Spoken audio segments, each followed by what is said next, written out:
Hey guys, I just want to talk about a movie that I saw, a movie that I've seen before, but I watched again, and I'm so glad I did because it's phenomenal. It's one of the best movies I've seen, if not the best from that genre. It's called Batman: The Dark Knight Returns. Be it into two parts. It is an animated movie, but it's not only one of the not only the best Batman vs Superman movie I've seen, but maybe the best Batman movie I've seen. It's between this and Magus of Phantasm. Magus of Phantasm was great too, but this was this felt like the Magus of Phantasm was a good place to begin for Batman, and this movie felt like the series finale of Batman.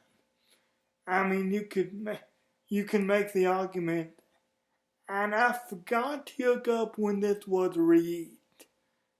I think it was 2011 to 2013, or it may have been may have been way longer ago than that.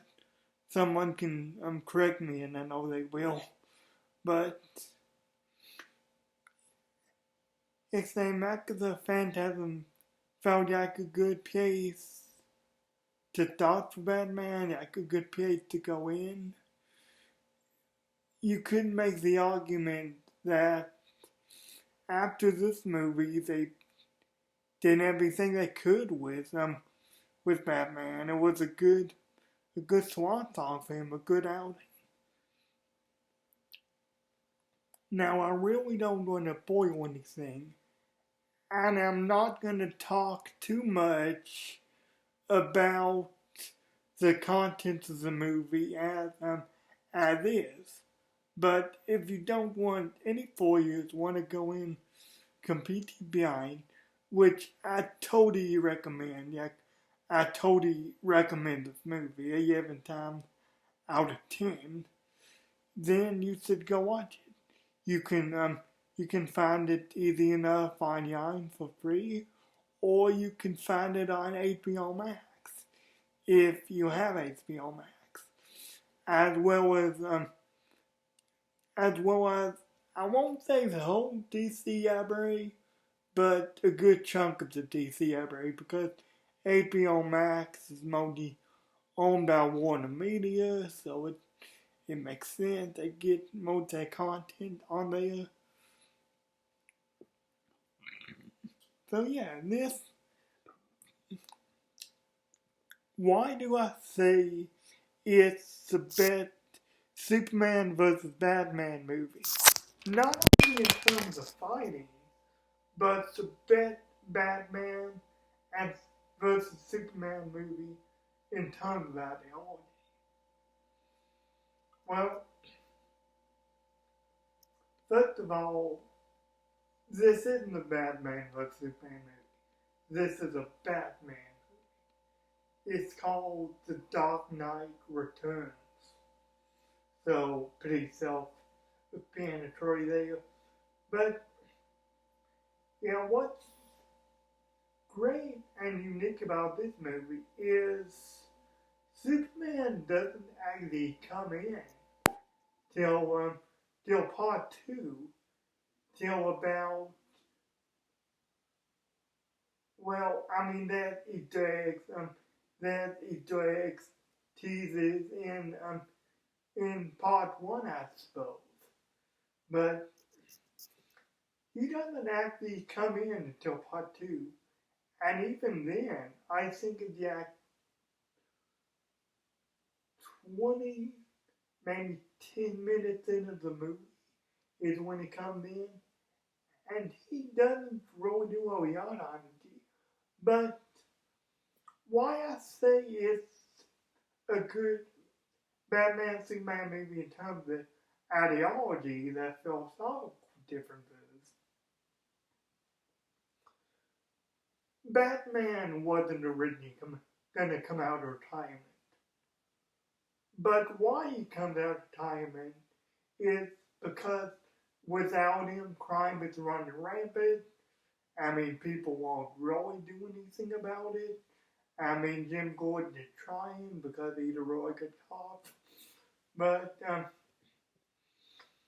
but not a lot of people are doing anything about it because no one can do what Batman does. No one is a symbol like Batman is. And another reason why I stopped was this isn't Serendipity. Well, I guess it is Serendipity, but what I mean is we don't get flashed back to it or anything. We don't see Batman in a previous year, so to speak. We just get glimpses and snippets of conversation about it.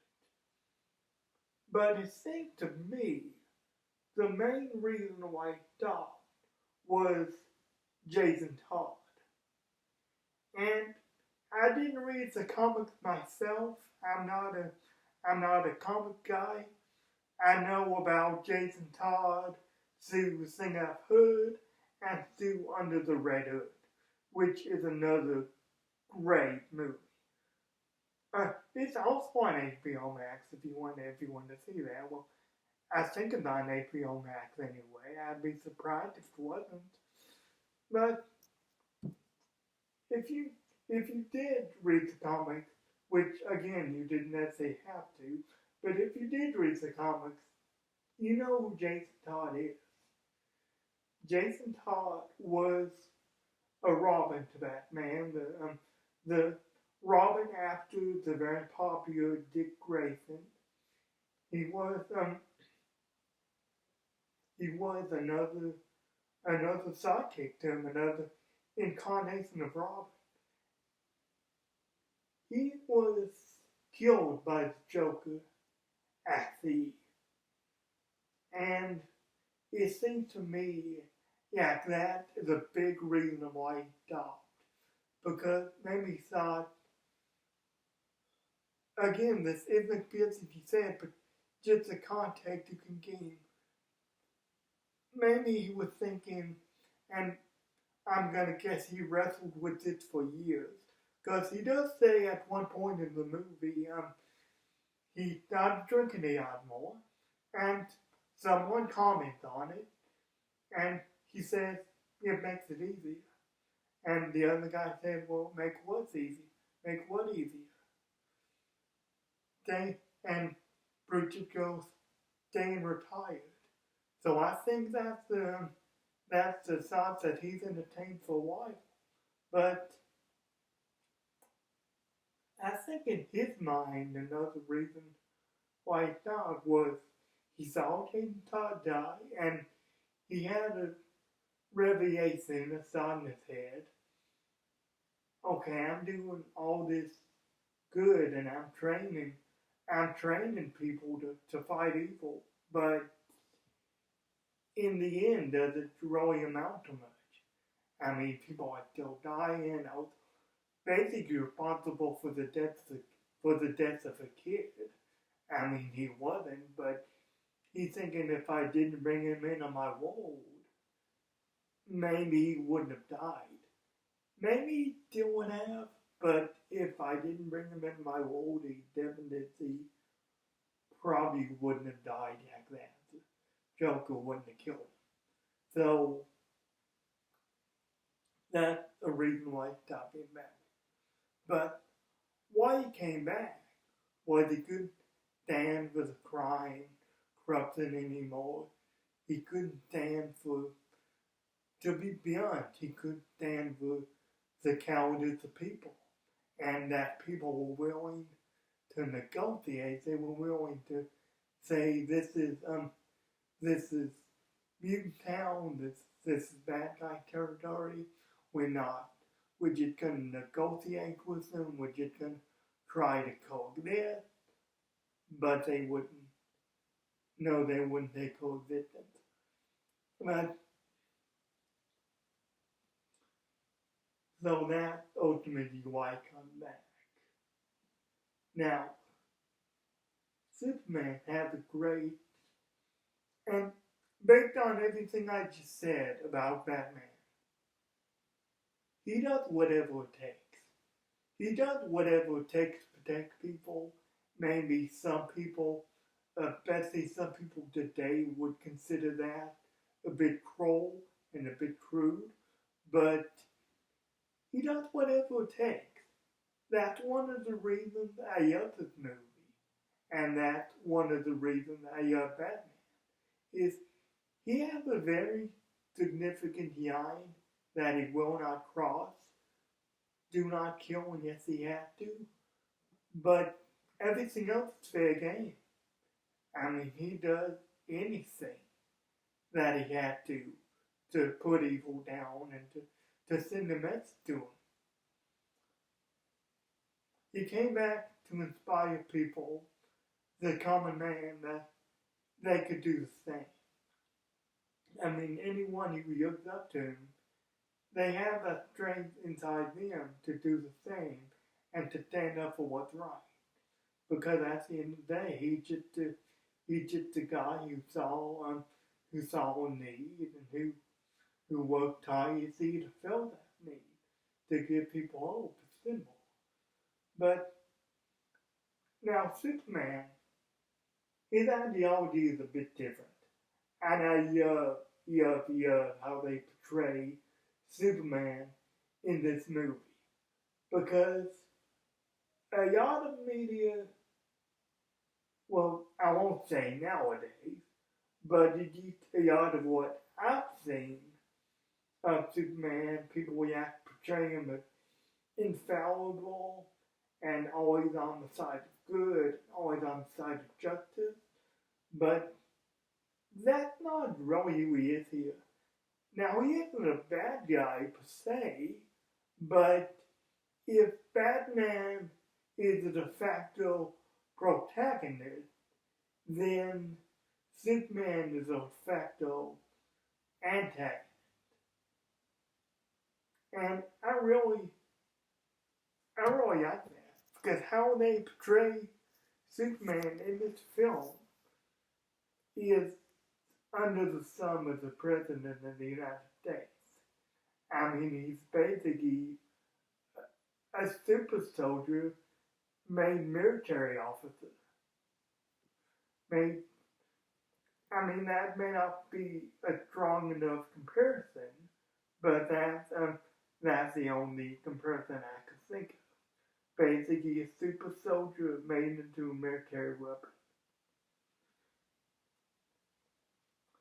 The president has Superman in his office, and he's saying, "Hey, go, go, go, go corral this wild boar, this wild beast, this Batman. We can't control him, which we can't control him, and we can't do anything about him, but you can. Ride him around the bend a few times. I mean, show him who's boss. I mean, show him that if he continued to live, if he continued to do what is necessary and do what is right and expose our incompetence, then we are going to put him down. Because we don't like having someone so wild that we can't control, that's not on awesome. So just show him who's boss." And Superman says, "Okay." Basically, I mean, like I say, he's not evil per se, but he's very different than how maybe most people would see him, and most people would say who he is. But he's a puppet and a stooge, basically. And I like Superman. I'm not hating on Superman. I just liked that character. for him because there's one point in the movie where Bruce and Hyuk are just having a conversation. Just Bruce and Hyuk, not Superman and Batman. Just Bruce and Hyuk, they're having a conversation to say, Superman says, hey Bruce, you know this is wrong. You're acting like a criminal. You're going all reckless and all gung ho and all this stuff. And I really like this line that Bruce has. Bruce just yaps at him, and Bruce just says, "We are criminals, y'all. Always have been. The only difference is you have a boss." I really like that line because they are vigilantes. I mean, whatever badge they want to wear, ultimately they're vigilantes. And I'm not going to say whether that's a good thing or a bad thing in itself. Yeah, the word vigilante just comes down to what the person in question does. I mean, you could call the Joker a vigilante, but the Joker is also a bad guy because he killed a lot of people, and he's responsible for a lot of death. A lot of blood is on his hands.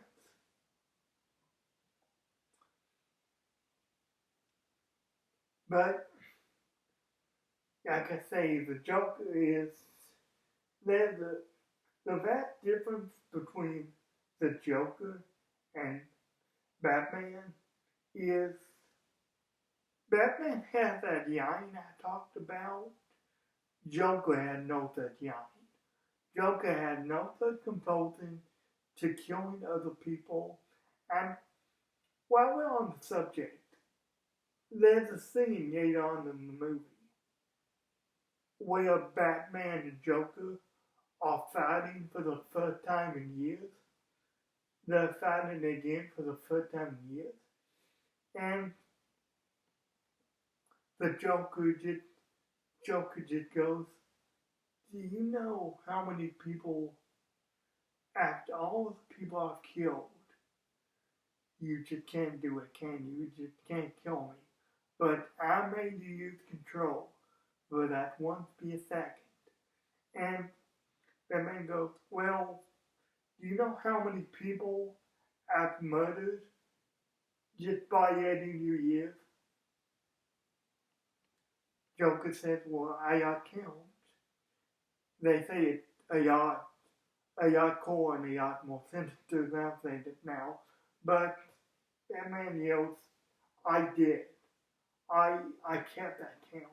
And that was just so powerful to me because as much as Batman told the line, "Hey, I'll kill," that his motto partly because if he kills, an argument can be made that he's no better than the bad guys he put away. An argument can be made against that, I think, too, just as easy. But Batman says he did keep track. And that guilt, that's weighing on Batman's conscience. That's who he is. I mean, that's one of the reasons I love Batman, is because he's such a complex character. Yeah, there's never been a character since. There's never been a character before like him. He's such a complex individual. And while on the subject of the Joker, this he has a psychologist type fella, and he's just the biggest apologizer and the biggest just for the Joker basically that I've ever seen. He wants to be that all of the villains the Batman fights, or villain in air quotes as he says, he wants to be all the villains that Batman fights, all of the bad guys are just victims. They are they're victims of Batman's own psychosis, Batman's own need to be the hero, and all that stuff. And it's eerie because I think that's exactly the way that social justice warriors, SJWs, self-righteous people would act towards Batman if a movie like this were released today. That that's why I'm glad I saw it. That's why I'm glad it was released when it was. But there's one line that makes me legitimately angry. The Joker's on a talk show. He's on the talk show, and I mean, it doesn't have a really have equivalent. It's just a talk show in that universe. But he's on the show, and the host just says point blank, "Hey, you killed 206 people. Why should we trust you? Basically, why are you worthy of redemption?" And without missing a beat, this psychologist just puts his arm around him and reprimands the host of the show. He says, "Hey, you have to remember, it wasn't this guy's fault that 206 people died, even though he may have beat them to death himself. It's the Batman. I mean, it's him and his neurotic obsession. He caused the death of 206 million people. Not the guy who actually has the gun. Not the guy who actually pulled the trigger, but Batman killed 206 people. That made me legitimately angry. That's why the foreign thing is so satisfying to me. After we said that, the Joker has an empty mug in his hand. And the Joker just goes, "Hey, can you keep these?" And they'll go, "Yeah, so we got a whole few of them backstage. You do what you want with them." And the Joker just throws the mug down and stabs the psychologist in the throat. And I have to imagine I did impression of him when that happened. Remember, it wasn't his fault. I know. That Joker and him. It wasn't his fault. Even as he's taking his dying breath, he's still apologizing to this guy. Apologize for this guy. I mean, people, like I say, it's really eerie because today you can argue the world is filled with even more of those types of people. Even more of those criminal apologists, so to speak, that you have to be, well, it's not the criminal's fault. It's this thing, or that thing. He had a rough childhood, or trauma, or anything like that. But what I liked about this movie is, like I say, content. It wasn't explicitly said in the movie, but it was shown. It made you think this way.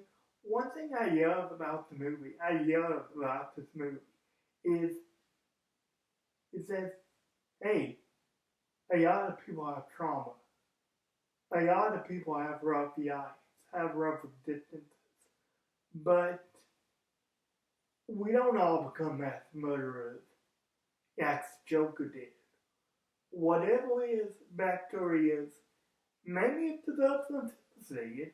It probably does. But whatever his backstory is, or whatever you want to say anyone went through, isn't justification for mass genocide, isn't justification for mass murder, isn't justification to get off scot free. I mean, isn't justification isn't relief from the consequences. So that's what I react about the movie. And again, it's funny because that message I just said I just talked about is the same message that a minority of people would run with today for the Joker, and it's a conduit for it's a conduit for just apologists to come out and try to defend bad people's actions, try to defend behavior, try to do all of that. And like I say, this movie is just so good. I mean, the level of detail and the level of understanding it has for the psychological nature of people is it's just an outstanding movie. If you can watch it, I think I'm gonna end it there. But if you can watch it, or I mean, if you can find it, I fully recommend you watch this movie because it is phenomenal. Like I say, one of the best Superman vs. Batman movies in terms of ideology and fighting between them and emotion, but also might be one of the best, if not the best, Batman movies ever made because it has such an understanding of all the characters involved, as well as an understanding just just how people would react to those characters. So yeah, like I say, watch it if you it's about 2 hours long, both parts. But it's a phenomenal movie. So if you can find it, just give it a watch. You won't be disappointed, and maybe you'll something from it too about maybe today's climate and the world today. But guys, thank you for listening to my mini review, my rant. This went on longer than I thought it would, but thank you for tuning in, those who tune in, and I'll see you when I see you next